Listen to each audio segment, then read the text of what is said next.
নমস্কার, আমি মৌমিতা। আবারও চলে এসেছি একটি গুরুত্বপূর্ণ প্রশ্নের উত্তর নিয়ে। যে টেট ইন্টারভিউ দেওয়ার জন্য আমি যখন দিয়েছিলাম, আমি দেখেছিলাম অনেকে একটা প্রবলেমে ফেস করেছে। সেটা হচ্ছে যেহেতু টেট এক্সামটা অনেক দিন আগে হয়ে গেছে, টেট এক্সামে অ্যাপিয়ার করেছি, সে যে টিচার ইনভিজিলেটরে সাইন করা যে অ্যাডমিট কার্ডটা, সেই অ্যাডমিট কার্ডটা অনেকে হারিয়ে ফেলেছ বা অনেকের কাছে অনেকে হয়তো খুঁজে পাচ্ছ না। তো সেটা যদি না থাকে তাহলে সে কি করবে? প্রথম কথা, সেটা নেই, কিন্তু একটা আদার্স তো অন্য কোনো কপি নিশ্চয়ই থাকবে তোমাদের কাছে। সেই অ্যাডমিট কার্ডটা তো সাথে নিয়ে যাবে, সেটা ও রিপ্লেসমেন্ট হিসাবে কাজে লাগবে। আমাদেরকে কিন্তু একটা থানায় জিডি করতে হবে।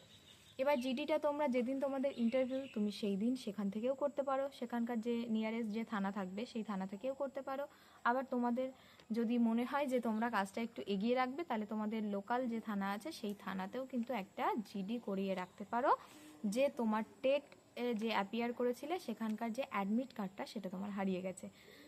কারণ উইদাউট জিডি কিন্তু তুমি ইন্টারভিউ দিতে পারবে না।